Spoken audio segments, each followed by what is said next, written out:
तो आज का हमारा टॉपिक है माइक्रोमीटर, लेकिन पहले माइक्रोमीटर से पहले हम जरा वो देख लें कि हमने मेजरमेंट के बारे में अब तक क्या सीखा है। आपने मेजरिंग टेप सीखा है। मेजरिंग टेप में 1 mm का डिवीजन होता है, छोटे से छोटा, जो हम शुद्धता से नाप सकते हैं। मतलब वो दिखता है ना, मैं 1 mm में अगर मैं 10 लाइनें लगा दूंगा तो आपको वो नहीं दिखाई देने वाली है, अलग अलग लाइनें नहीं दिखाई देने वाली हैं। मान लीजिए मैं इस डायरी का आपको कहूँ जो ऊपर से 15वां पन्ना है, वो बताओ कौन सा है। आप देख पा रहे हो क्या इसके पन्ने अलग अलग? नहीं देख पा रहे हो ना, क्योंकि है तो 15वां पन्ना होगा तो, लेकिन वो इतना करीब है कि हम उसको, हमारी आंखों की क्षमता से बाहर है वो। तो हमारा इंच टेप जो है उसको हम 1 mm की शुद्धता से ही नाप पाते हैं। उससे ज़्यादा अगर हम उसके बीच में लाइन लगाएं और सोचें कि 1 mm के भी दशमलव तक हम इसमें नाप दें, तो हमें मैग्नीफाइंग ग्लास लेना पड़ेगा, क्योंकि वो जो लाइन है ना जिसको हम नाप रहे हैं, या वो जो किनारा है जिसको हम नाप रहे हैं, वो ऐसा लगेगा 50 mm पे आके रुक गया। लेकिन अगर आप मैग्नीफाइंग ग्लास से देखोगे तो आपको पता चलेगा कि 50 mm से हो सकता है थोड़ा सा ज़्यादा हो, थोड़ा सा कम हो, लेकिन खाली आंखों से वो हमें ऐसा लग रहा 50 पे आके रुक गया, क्योंकि उससे ज़्यादा करीब हम देख नहीं पा रहे ना उसको। फिर हमने स्टील रूल में 1 mm के बीच में एक निशान और लगा दिया, तो आधा mm तक हम देख पा रहे हैं। लेकिन उसके बाद हमारी आंख ने मना कर दिया, भाई इससे ज़्यादा हम नहीं देख पा रहे हैं, मैग्नीफाइंग ग्लास लगाओ। अब ऐसा तो नहीं हो सकता कि हम मेजरिंग टेप से नाप भी रहे हैं और दूसरे हाथ में मैग्नीफाइंग ग्लास भी पकड़ रखा है और तीसरा हाथ हमारे पास है नहीं, तो रीडिंग कहाँ से नोट करूँ? ऐसा नहीं हो सकता है। वर्किंग भी तो देखनी है ना, इजी वर्किंग होनी चाहिए हमारे टेक्नीशियंस की। तो हमने वर्नियर कैलिपर को लिया, फिर इजाद हुआ वर्नियर कैलिपर। उसमें हमने क्या करा, 1 mm का जो छोटा सा हिस्सा है उस हिस्से को 10 बराबर हिस्सों में बांट दिया, लेकिन 9 mm जितने बड़े उसको मैग्नीफाइंग कर दिया। मतलब 9 mm के बीच में वो 10 हिस्से अलग अलग आपको दिखाई देंगे, कौन सी लाइन आमने सामने आ रही है। तो हमने 1 mm को 10 में भाग कर दिया, दशमलव के एक प्लेस तक नापना शुरू कर दिया। और वो हमारी आंखें देख पा रही है ना उसको, अलग अलग है, इतनी दूर है कि हमारी आंखें देख पा रही हैं वर्नियर स्केल की, जो वर्नियर का स्केल होता है। अब उसमें भी अगर मैं और ज़्यादा लाइनें लगाना चाहूँ तो वहीं के वहीं तो नहीं लग सकती। फिर हमने क्या करा, वर्नियर थोड़ा स्केल बड़ा बना दिया, तो हमने 49 mm में 50 डिवीजन कर दिए, तो हमें दिखने लगे। बड़ा करना पड़ेगा ना, मैग्नीफाइंग करना पड़ेगा। अब यहाँ पर जाके वर्नियर कैलिपर की क्षमता समाप्त हो जाती है, जो मैनुअल वर्नियर कैलिपर है। ऐसा नहीं है कि डिजिटल वर्नियर कैलिपर 0.01 तक भी नाप देते हैं, लेकिन मैनुअल की बात कर रहे हैं, उसको तो नापना बहुत आसान है ना। डिजिटल है वो तो आपको रीडिंग डायरेक्ट बता देगा, उसमें इतना दिक्कत नहीं है। अब इससे भी ज़्यादा अगर सटीकता से, सटीकता मतलब वो अब भी 50.02 साइज तो हमें बता दिया, लेकिन हमें ये नहीं पता 50.02 है या 50.02 के आगे भी किसी दशमलव प्लेस पे जाके ये रीडिंग बदल रही है या नहीं बदल रही है। तो अब और सटीक हमें कोई इक्विपमेंट चाहिए होता है, तब आता है हमारा ये, इसको क्या कहेंगे भाई, माइक्रोमीटर। इसमें हमने क्या करा, आधा mm, जो आधा mm है उसको हमने 50 हिस्सों में भाग कर दिया। अगर आपने आधा mm को यानी कि 0.5 mm को किसी तरीके से 50 अगर डिवीजन में भाग कर दिया, ऐसे डिवीजन जो आपको दिखाई दे रहे हो, वो आपको दिखने भी चाहिए ना, तभी तो रीडिंग ले पाओगे ना। तो इसका मान क्या आ जाएगा भाई, 0.01 mm। क्या मैंने सही लिखा है? कैलकुलेशन देख लेना, सही है? सही है भाई। ये दशमलव हटाऊंगा तो नीचे 1 0 और लगानी पड़ेगी, तो 1/100 हो गया। 1/100 को ऐसे ही लिखोगे। और वर्नियर कैलिपर का लीस्ट काउंट क्या था, 0.02। क्या आप इस बात को समझ पा रहे हैं कि इससे ज्यादा सटीक ये है? ठीक है, इससे अगर आप रीडिंग लोगे तो वो लेगा 50.00, 50.02, 50.01 नहीं लेगा। समझ में आ रही है बात? लेकिन इससे अगर आप रीडिंग लोगे तो 50.00 अलग दिखाई देगा, 50.01 अलग रीडिंग होगी, 50.02 अलग होगी। तो इसने ये वाली रीडिंग भी हमें बतानी शुरू कर दी। जब हमें ये कंफ्यूजन हो रहा था कि ये साइज इनके बीच में कहाँ है, हमें पता नहीं चल रहा, इसने उसके बीच में भी हमें वो साइज बताना शुरू कर दिया। अब यहीं पे एक बात बता दूं, सवाल दिमाग में ये आ रहा होगा आपके कि सर आपने तो यहाँ तक तो बता दिया, इसके बाद भी अगर हमें कोई सटीकता चाहिए होती है, पहली बात तो ये समझो कि चाहिए होती है या नहीं चाहिए होती है? होती है। फिर उसको कैसे नापें? कोई और इंस्ट्रूमेंट है क्या? अगर आप किसी ऐसे इंस्ट्रूमेंट की बात कर रहे हैं जो आपको रीडिंग नापे, तो ऐसे इंस्ट्रूमेंट इसके बाद बंद हो जाते हैं होने। उसके बाद हम क्या करते हैं, और इक्विपमेंट होते हैं, ऑप्टिकल इंस्ट्रूमेंट हो सकते हैं जिसको आप कैलिब्रेट कर लो, महंगे हो जाएंगे वो, लेकिन सस्ता रखने के लिए हम क्या करते हैं, गेजेस बना देते हैं। क्या कहते हैं उनको? वो हम सेकेंड ईयर में पढ़ेंगे। गेजेस एक बार बनाते हैं लेकिन वो मेजर नहीं करता, वो सिर्फ चेक करता है साइज को कि ये साइज इतना है या नहीं है। उसको हम दशमलव के 3 प्लेस तक बना देते हैं। ये दशमलव के 2 प्लेस तक है, तब हम दशमलव के 3 प्लेस तक हम सटीकता से इन नापों को चेक कर सकते हैं। नाप नहीं सकते, उसमें कोई स्केल नहीं बना होता, इनमें स्केल बना होता है। अगर स्केल बना हुआ है कोई मैनुअल, तो माइक्रोमीटर आपका लास्ट है, जो आपको 0.01। थ्योरेटिकली हम बना सकते हैं ऐसे इक्विपमेंट, लेकिन वो इक्विपमेंट बड़े बन जाएंगे। बड़े कैसे? या तो पैसों में बड़े, लागत में बड़े बन जाएंगे, महंगे बन जाएंगे, या वजन में बड़े बन जाएंगे, या लेंथ में बड़े बन जाएंगे। और हमारे टेक्नीशियन या उनको यूज़ करना ना, उनका प्रयोग करना एक मुश्किल काम होता चला जाएगा। हमें वर्किंग भी तो आसान चाहिए ना। ऐसा थोड़ा ही है कि 5 आदमी लेके फिर उसको नापेंगे, या वो इतना महंगा हो जाएगा कि उसको यूज़ करते हुए डर लगे कि यार यूज़ करेंगे तो ख़राब हो जाएगी लाखों रुपए की चीज़। ऐसा तो नहीं हो सकता ना, यूज़ तो करना पड़ेगा ना उसको। हो सकता है इंजीनियरिंग आज अपने उस चरम पे है कि आप सोचो चीज़ें बन सकती हैं, मैकेनिकल बन सकती हैं, इलेक्ट्रिकल बन सकती हैं, वही चीज़ कई तरीके से हम उनको बना सकते हैं। ऑप्टिकल बन सकती है, लेजर वेजर का यूज़ करके हम बहुत प्रिसीजन से हम डिस्टेंस को नाप लेते हैं। ऑप्टिकल इंस्ट्रूमेंट होते हैं वो, पर वो महंगे बन जाएंगे, उनको हर कोई यूज़ नहीं कर पाएगा। तो उसको यूज़ करने वाला पहले तो एक लेकर आए जो उसको यूज़ करना जानता हो। चीज़ें महंगी होने लगेंगी ना। तो ये है आपका माइक्रोमीटर, जिसको आज हम समझने की कोशिश करेंगे। और ये जो आपको चिट यहाँ लग रही है, दिखाई दे रही है, इसको कैलिब्रेशन कहते हैं। माइक्रोमीटर का कैलिब्रेशन है कि ये साइज़ को सही नाप रहा है नहीं नाप रहा, किसी मास्टर गेज से इसको कैलिब्रेट किया गया है, नाप के चेक करके देखा गया है, और 1 साल के लिए इस स्लिप को यहाँ लगाया गया है। अभी ये आपके स्कोप में नहीं है, अभी इसके बारे में पढ़ेंगे। जहाँ पर ये स्लिप लगी हुई है, एक्चुअली यहाँ पर 2 चीज़ें लिखी होती हैं। पहला तो इसका साइज़ लिखा रहता है कि ये कहाँ से कहाँ तक नाप सकता है। माइक्रोमीटर की रेंज होती है 25-25 mm की रेंज होती है। और दूसरा इसमें लिखा होता है लीस्ट काउंट इसका, ये 0.01 नापता है। ठीक है, ये बात समझ में आ रही है। अब कोई आपसे पूछे कि माइक्रोमीटर क्या होता है, ये बिल्कुल इसकी डेफिनेशन वही होगी जो वर्नियर कैलिपर की है। ये लीनियर डायमेंशन को नापने के लिए इन दोनों पॉइंट के बीच की सीधी आपको दूरी नाप देगा। चाहे आपने यहाँ पर गोल चीज़ लगा रखी हो तो उसका डायमीटर नाप देगा। डायमीटर लीनियर एक रेखीय आपका माप है। ये बात समझ में आ रही है। उसका सरकमफेरेंस ये नहीं नाप सकता कभी। यहाँ तक बात समझ में आ गई बेटा? All right.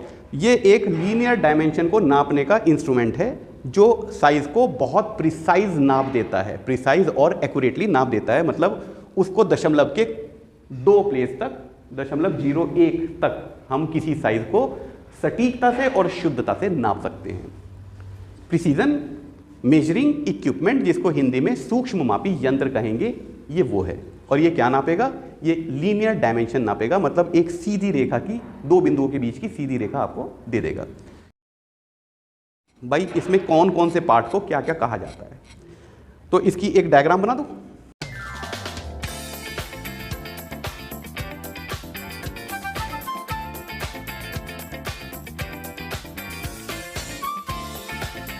ओके, तो ये है आपका माइक्रोमीटर का एक रफ डायग्राम जो मैंने आपको बताया, ताकि मैं आपको ये बता सकूं किस हिस्से को क्या नाम दिया जाता है। इसका जो फ्रेम है, ये जिसको क्या कहते हैं हम, सी फ्रेम, या खाली फ्रेम भी आप इसको कह सकते हो। ये सी के आकार का है, इसलिए इसको सी फ्रेम भी कह देते हैं। ठीक, इसमें यहाँ पर 2 इंफॉर्मेशन लिखी रहती है, 2 सूचनाएं। एक सूचना तो ये लिख रखी है होती है इसका साइज रेंज, साइज का रेंज कि ये किस रेंज में साइज को नाप सकता है। और दूसरी सूचना इसमें लिख रखी होती है इसका लीस्ट काउंट। लेकिन हमें लीस्ट काउंट निकालना इसका आना चाहिए, वो भी मैं बताऊंगा आपको कैसे। ये फ्रेम समझ में आ गया? ये फ्रेम ये है बेटा, ये पूरा हिस्सा इसका फ्रेम कहलाता है। किनारा जहां से हम साइज लेना शुरू करेंगे, इसको क्या कहेंगे? एनविल। क्या कहते हैं भाई इसको? एनविल। याद रहेगा? एनविल उसको कहते हैं जिसमें आपने देखा होगा लोहार या ठठेरा एक बड़ा सा एक कास्ट आयरन का होता है, जिस पे रख के वो ठोकते हैं, बहुत भारी सा होता है, उस पर रखा जाता है कोई सामान, उसके बाद उसके पे वर्किंग की जाती है। तो आप इस बात को समझें कि वो जो साइज हम लेने वाले हैं वो पहले यहाँ टच करेंगे हम, उसके बाद इस वाली चीज़ को आगे पीछे करके हम, तो वो यहाँ रखकर फिर उसके बाद वर्किंग की जाएगी। इसको क्या कहेंगे? एनविल। एनविल। इसको क्या कहेंगे? स्पिंडल। स्पिंडल, ठीक है। सी फ्रेम के एक तरफ अंदर की तरफ एनविल होता है, दूसरी तरफ स्पिंडल होता है। एनविल फिक्स होता है, स्पिंडल मूव करता है। यहां तक बात समझ में आ गई? All right. और सी फ्रेम पर यहां पर लगा रहता है एक लॉक। ये लॉक ऐसा भी हो सकता है स्क्रू वाला, और ये लॉक ऐसा भी हो सकता है लीवर वाला। जैसे आप देख रहे हैं इसमें लीवर है, इसको ऐसे टाइट कर दोगे तो वो वहाँ के वहाँ फिक्स कर देगा उसको। ये लॉक होता है, जो रीडिंग आपने ले ली जब हम निकालेंगे तो वो रीडिंग हिलनी नहीं चाहिए, तो वहाँ के वहाँ उस रीडिंग को लॉक करने के लिए क्या होती है भाई, ये लॉक दिया जाता है। तो ये स्पिंडल को लॉक कर देता है, मतलब स्पिंडल जो बाहर, अब आप इसको घुमा नहीं पाएंगे अगर आपने इसको लॉक कर दिया, इसका ये मकसद होता है। समझ में आ गई बेटा बात। उसके बाद ये वाला जो अंदर वाला पार्ट है, कौन सा पार्ट बता रहा हूँ मैं, जो अंदर से निकल रही है, एक सिलेंड्रिकल एक इसका पार्ट है, अंदर वाला जो पार्ट है, आपको समझ में आ रहा है ये अंदर वाला पार्ट जो है, ये है वो अंदर वाला पार्ट। इसको हम क्या कहेंगे, स्लीव, स्लीव कहेंगे, इसको बैरल भी कहेंगे। क्या कहेंगे, बैरल भी कह देते हैं, कहीं कहीं किसी किसी किताब में आपको बैरल भी इसको मिलेगा सुनने को। इसके ऊपर जो ये पार्ट चल रहा है, ये जो ऊपर वाला हिस्सा चल रहा है, इसको क्या कहेंगे, इसको कहेंगे थिम्बल। स्लीव के ऊपर आपको एक मेन स्केल मिलेगा। क्या मिलेगा, मेन स्केल। मेन स्केल में जब भी कहूंगा आप ये समझ लेना कि वो बिल्कुल वही है जो मेजरिंग टेप है, उसका 1 mm ये ऊपर वाले 1 mm पे लगे होंगे निशान, और नीचे की तरफ आधे आधे mm पे भी लगे होंगे निशान। ऊपर की तरफ 1 mm वाले हैं, नीचे की तरफ उस 1 mm के बीच में भी एक निशान लगा रखा है। इसको हम क्या कहेंगे, मेन स्केल। और एक लाइन लगी रहती है, ये लाइन, इसको हम क्या कहते हैं भाई, इंडेक्स लाइन कहते हैं। इंडेक्स लाइन, ये लाइन बहुत महत्वपूर्ण है क्योंकि यही वो लाइन है जिसके सामने वाली हम सर्कुलर स्केल पे रीडिंग पढ़ने वाले हैं। ठीक है, इसको हम इंडेक्स या रेफरेंस लाइन कहेंगे। और थिम्बल के ऊपर भी एक स्केल बना होता है, थिम्बल के ऊपर जो स्केल बना हुआ है उसको हम सर्कुलर स्केल कहते हैं। जो इसके एक डिवीजन का मान होगा ना, उसी को हम लीस्ट काउंट कह रहे हैं। ऐसे समझो आप इस बात को, ठीक है। लेकिन अभी हमें पता नहीं वो क्या है। अब अगर आप इसको और गौर से देखोगे तो आप पाओगे कि इसमें हमने 50 डिवीजन कर रखे हैं। आप देखना, एक जीरो लिखी हुई है, मैं आप सब लोगों को दे रहा हूं, ये एक जीरो लिखी हुई है, उससे पहले 45 लिखा होगा, उससे पहले 40 लिखा होगा, और हर एक में 5-5 का डिवीजन कर रखा है। तो 45 के बाद 5 डिवीजन होने के बाद कितने हो जाएंगे, 50। तो हमने इस पूरे सर्कुलर स्केल को 50 बराबर हिस्सों में भाग कर रखा है, और वो लाइनें इतनी दूर हैं कि हमारी आंखों से दिख सकती हैं आराम से। ये बात समझ में आ रही है बेटा, जरा इसको एक बार चेक कर लो सारी बात। तो थिम्बल के ऊपर जो सर्कुलर स्केल बना हुआ है उसमें हमने कितने डिवीजन कर रखे हैं, 50, और मेन स्केल पर हमने आधा आधा mm के डिवीजन कर रखे हैं। यहां से लेके यहां तक आधा mm, यहां से लेके यहां तक आधा mm, तो ये पूरा 1 mm हो जाता है। ठीक, ये इतने बात समझ में आ गई।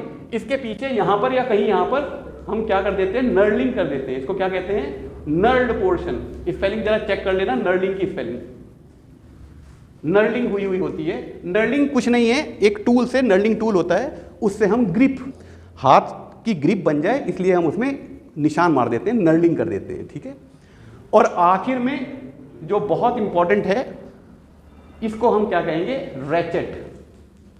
Ratchet stop. जब तक वो फ्री घूम रहा है आपका स्पिंडल तब तक तो वो चलता रहेगा, लेकिन जब वो अपने लॉक हो जाएगा ना, जब अपने साइज पे आके रुक जाएगा तो वो फिसलने लगता है। ये क्यों दिया, क्योंकि कुछ आप में से इतने बलशाली होंगे कि वो उसको और ज़्यादा ताकत से अगर बंद कर देंगे तो 5-6 रीडिंग आगे पहुंच जाएगी। वो इतना सूक्ष्म हो रहा है वो मामला कि उसमें ताकत नहीं लगानी आपको। जब ये आके लॉक हो जाएगा इसके साथ, अब मुझे ताकत नहीं लगानी, तब मैं इसको करूँगा। यही तो रेचेट है। अब आप इसकी आवाज़ सुन पा रहे हैं, ये स्किड कर रहा है, मतलब स्लिप कर रहा है, तो एक हद से ज़्यादा ताकत नहीं लगा पा रहे। अब आप इस बात को, वैसे मुझे करना नहीं चाहिए, खराब हो जाता है ये, इसको यहाँ से तो ये लॉक हो गया ना, बंद हो गया। अब भी अगर मैं इसको घुमाना चाहूँ तो 5-6 डिवीजन आगे कर सकता हूँ। समझ में आ गई बात। तो हम रीडिंग कैसे लेते हैं, रीडिंग लेते हैं हम जब करीब आने लगता है तो हम यहाँ से घुमाते हैं, फिर यहाँ से नहीं घुमाते हैं उसको। ठीक है, खोलने के लिए आप थंब रूल के तौर पर रखें, खोलने के लिए आप इस वाली नर्लिंग का इस्तेमाल करें, और बंद करने के लिए आप हमेशा रैचेट का इस्तेमाल करेंगे, रैचेट स्टॉप का इस्तेमाल करेंगे, कि जब ये अपने उस पर आगे ख़त्म हो जाएगा तो उसके बाद आप कितना भी इसको घुमा लो, ये अपनी लॉक पोजीशन पे आ गया। उसके बाद आप इसको लॉक कर देंगे ऐसे। अब ये ना खुल रहा ना बंद हो रहा हाथ से भी।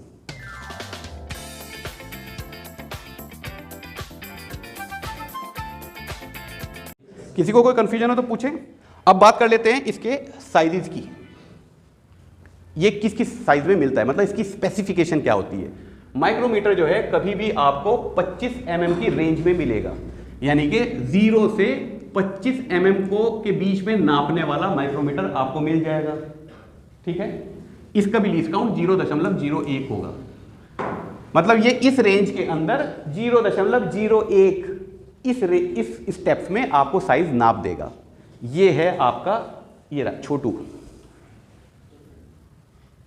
अच्छा, यहां पर मैंने एक चीज बतानी भूल गया, यहां पर बड़े माइक्रोमीटर्स में यहां पर 0 एडजस्टमेंट स्क्रू लगा होता है, और माइक्रोमीटर जो बड़े वाले आते हैं वो पूरे बंद नहीं होते, उनके साथ एक बार आती है जो आपका 0 एरर बताती है कि 0 एरर इसमें है नहीं है। अगर 0 एरर है तो आप यहां से 0 एरर को एडजस्ट कर सकते हैं। ओके, तो पहला जो सबसे छोटा आपका माइक्रोमीटर है वो 0 से 25। अब मैंने जैसे आपको बताया 25 की रेंज में आते हैं, तो अगला कौन सी रेंज में आएगा बता सकते हैं आप? 25 से 50 mm, करेक्ट। और इसका लीस्ट काउंट भी 0.01 होगा, क्योंकि हर आधा mm को हमने 50 हिस्सों में बांट रखा है।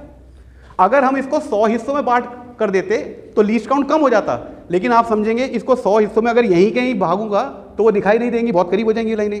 इसको बड़ा बनाऊंगा तो भारी हो जाएगा, महंगा हो जाएगा। समझ में आ रही है ना हम कहाँ फंसे हुए हैं? ठीक है ना, समझ में आ गई? Very good. 50 और 25 वाला ये है भाई, ये दोनों वो माइक्रोमीटर हैं जो 0 से शुरू होंगे, मतलब ये पूरा बंद हो जाएंगे और ये 50 और 25 आपको नाप सकते हैं।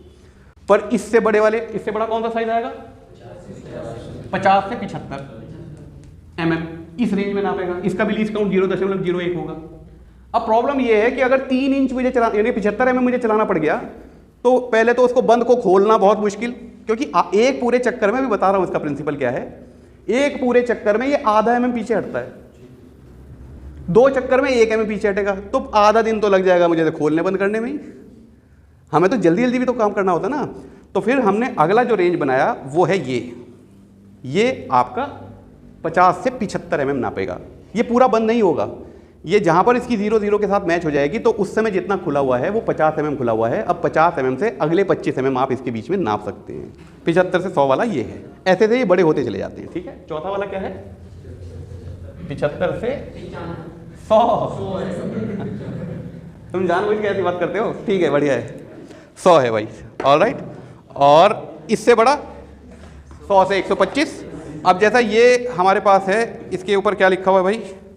ये 125 से 150 का होगा बेटा, मतलब 125 से शुरू होगा और 150 तक के बीच के सारे नाप ये नाप देगा, और इसका भी लीस्ट काउंट वही होगा। तो ये 125 वाला है। ऐसे ऐसे करके आप 250 तक 300 तक मिल सकते हैं। उससे ज़्यादा फिर इसको हैंडल करना मुश्किल हो जाएगा, तब हमारे पास कोई और तरीके होंगे उसको नापने के। लेकिन इसका मतलब ये नहीं है, मैं ये नहीं कह रहा हूँ कि ये बन नहीं सकता। मेरी तरफ से आप इसको 1 मीटर का बना लो, उसको हैंडल करना भी आना चाहिए भाई। सिद्धांत वही है, तरीके वही हैं, तो बनने को बन सकता है, पर उसको ईज ऑफ वर्किंग नहीं हम लेकर आ पाएंगे। मतलब कारीगर जो है, जो काम कर रहा है, वो इसको अच्छी तरह हैंडल नहीं कर पाएगा। इस बात को यहाँ पर समझ लेना कि आपने जरा सा भी ज़्यादा ताकत लगा दी तो 5-6 रीडिंग, यानी कि 50 माइक्रोन का फ़र्क तो आप अपनी ताकत से भी ला सकते हो उसमें।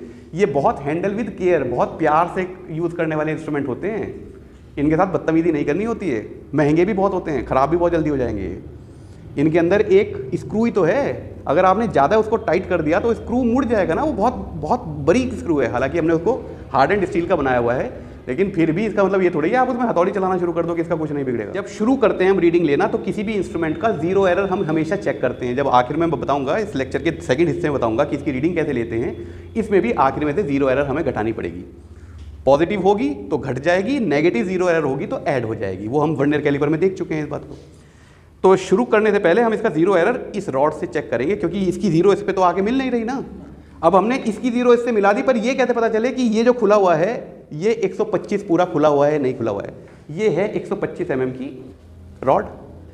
जब ये इसकी 0 के सामने होगी, यानी कि जब ये 125 बता रहा है इस समय साइज, तो ये 125 इसमें आना चाहिए। मतलब जब मैंने इसको रैचेट से यूज़ करके इसको 125 कर दिया ना, अब इसकी 0 सर्कुलर स्केल की 0 मेन स्केल की 0 के इंडेक्स लाइन के सामने आनी चाहिए, और 0 वाले mm पे होनी चाहिए, मतलब पहले डिवीजन पे होनी चाहिए, यहाँ होनी चाहिए वो। तब आप समझे कि 125 खुला हुआ है। ठीक है, ये सिर्फ इसके 0 एरर को चेक करने के लिए ये दी होती है, और बीच में ये इसलिए है ताकि आप इसको यहाँ से पकड़ के ऑपरेट कर सकें। तो कोई सवाल तो नहीं है आप लोगों का? तो ठीक है, keep watching this video and good bye.